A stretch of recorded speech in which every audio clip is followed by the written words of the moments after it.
Close your eyes for a second and imagine you're a retired dentist in 1998. You've worked your whole life, saved carefully, and now you're looking to generate some extra income in retirement. Your phone rings. It's a stockbroker from a firm called DMN Capital Investments. He sounds professional, confident, excited. He tells you about this incredible opportunity, a small technology company that's about to explode. The stock is trading at just $3 per share, but they've got revolutionary technology, major contracts coming, insider information that big investors are buying. This stock is going to $10, maybe 20 within months. You could triple your money. You're hesitant, but he's persistent. He calls back the next day with more inside information. The stock just got mentioned in a trade publication. A major institutional investor is buying in. Time is running out. You need to act now before the price jumps. His motto? Don't hang up until the client buys or dies. Finally, you invest $250,000, your life savings. The broker thanks you, tells you to watch the stock price soar. And it does. For a few weeks, you're up 30%, then 50%.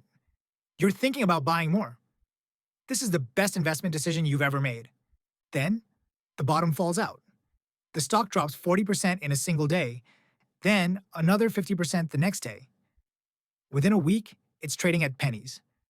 Your $250,000? It's worth $5,000. You try calling the broker. The number is disconnected. The firm has vanished. What you didn't know, that professional stockbroker was working for the Mafia, the Bonanno crime family, to be specific, along with the Gambinos, Colombos, Genoveses, and Luccheses. All 5 New York crime families had infiltrated Wall Street, running the largest securities fraud operation in American history. Hey, I'm Brandon, and welcome back to My Money Mint, the channel where I dive into topics related to money and wealth. All right, let's get into it. The Mafia's infiltration of Wall Street didn't happen overnight. The earliest case came in November 1970, when the SEC indicted Michael Hellerman and others for securities fraud. In the early 1970s, Frank Coppa of the Bonanno family became involved in stock fraud schemes. He bought stock in Tucker Drilling, a nearly worthless oil drilling company, and bribed stockbrokers to sell it to the public at high prices. It worked so well that in 1977, boss Carmine Galante inducted Coppa into the Bonanno family specifically because of his ability to earn money through stock fraud. But the Mafia didn't go all in on Wall Street until the mid-1990s. Why? Because federal law enforcement crushed their traditional rackets. The FBI dismantled the garbage-hauling cartels that generated hundreds of millions annually. They evicted the mob from Manhattan's Fulton Fish Market. The mob was losing revenue streams they'd controlled for decades. So they looked for new opportunities, and they found Wall Street's microcap market, penny stocks trading for less than $5 per share, not listed on major exchanges, operating in the shadows of the OTC bulletin board and pink sheets. These stocks were perfect for manipulation because controlling the sell side was actually possible with the right tactics, meaning threats, violence, and intimidation. In 1995, they set up DMN Capital Investments as their primary front operation. DMN was run by Robert Lano and Salvatore Piazza from the Bonanno family, and James Labatt and Frank Persico from the Bonanno and Colombo families. But all 5 families had stakes. The Gambinos, Luccheses, and Genoveses were investors. This was a coordinated effort across the entire New York mob.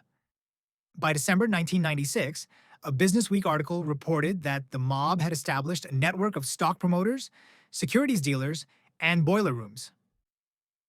They controlled approximately 24 broker-dealers. 4 organized crime families plus elements of the Russian mob were systematically defrauding investors. So how did it work? The scheme is called pump and dump, and it's devastatingly effective. Here's the process. First, the mob identifies or creates a worthless company. Maybe it's a shell corporation with no real business or a struggling company they can control.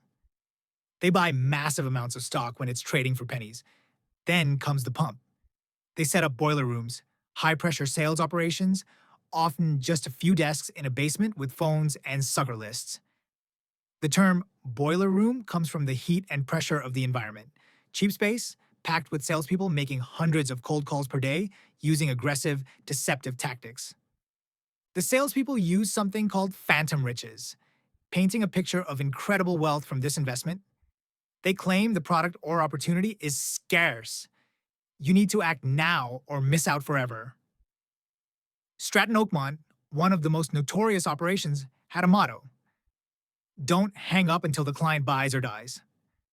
The pressure was relentless. These weren't random calls. The list consisted of people who'd fallen victim to other scams, making them easier marks. Elderly retirees trying to generate post-retirement income. People who'd already shown they'd believe a good story and invest without proper research. The mob specifically targeted the vulnerable. And here's what made the mob operations different from regular aggressive sales. They used violence. Where money didn't work, fists and threats sealed the deal. Prosecutors noted the use of physical intimidation and assaults against brokers who didn't cooperate with DMN's inquiries.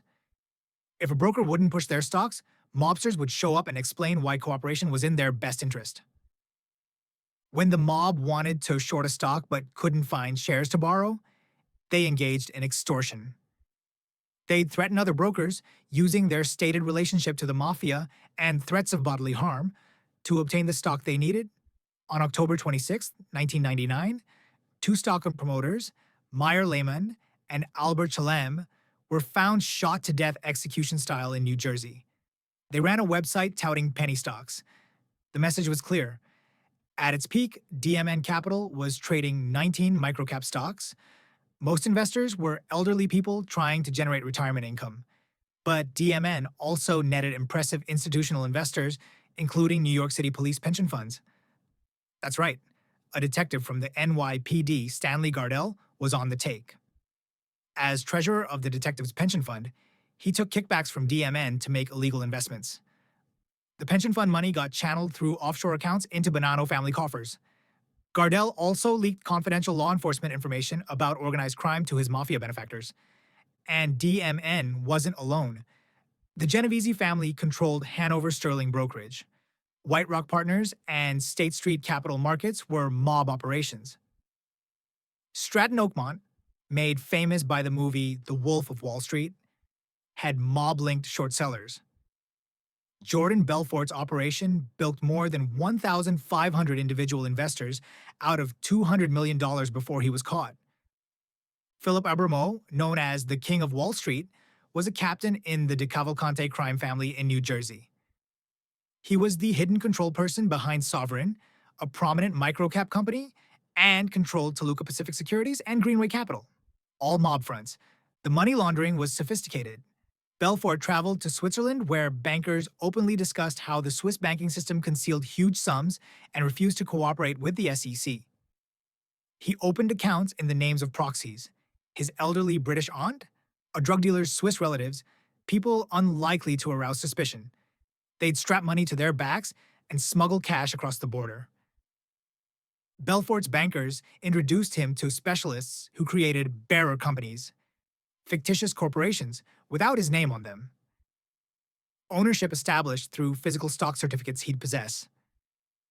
Shell corporations with falsified documents conducting business on his behalf. The mob was using the same techniques, but the FBI was watching. By the late 1990s, federal law enforcement had infiltrated the operations. They were building cases against all 5 families simultaneously, and on June 14, 2000, they struck Operation Uptick. 600 FBI agents and police officers rounded up 120 individuals across 13 states. Mary Jo White, U.S. Attorney for the Southern District of New York, announced it as the largest securities fraud takedown in history. The charges? Racketeering, securities fraud, pension fund fraud, bribery, extortion, money laundering, witness tampering, and solicitation to commit murder.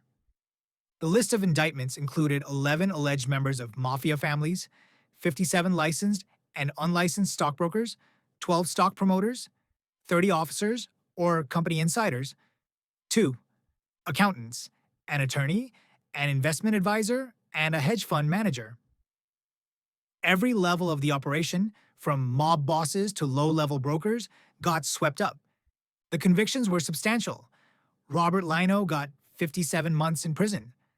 Others got sentences ranging from 60 to 97 months. Jordan Belfort was sentenced to 4 years and ordered to pay $110.4 million, though he only served under 2 years after cooperating with authorities. Philip Abramo was convicted of 5 murders, plus racketeering and loan sharking, spending decades in prison. So what was the total damage? Operation Uptick alone defrauded investors of $50 million. Stratton Oakmont stole $200 million. But those are just the documented cases. Multiple other boiler rooms operated concurrently throughout the 1990s. When you add up all the mob-controlled operations, the cumulative impact likely reached into the billions when you account for all the schemes, all the victims, all the destroyed retirement accounts.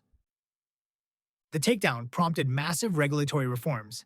The Penny Stock Reform Act required broker-dealers to disclose compensation on all penny stock trades. The SEC modified Regulation S to restrict offshore securities placements.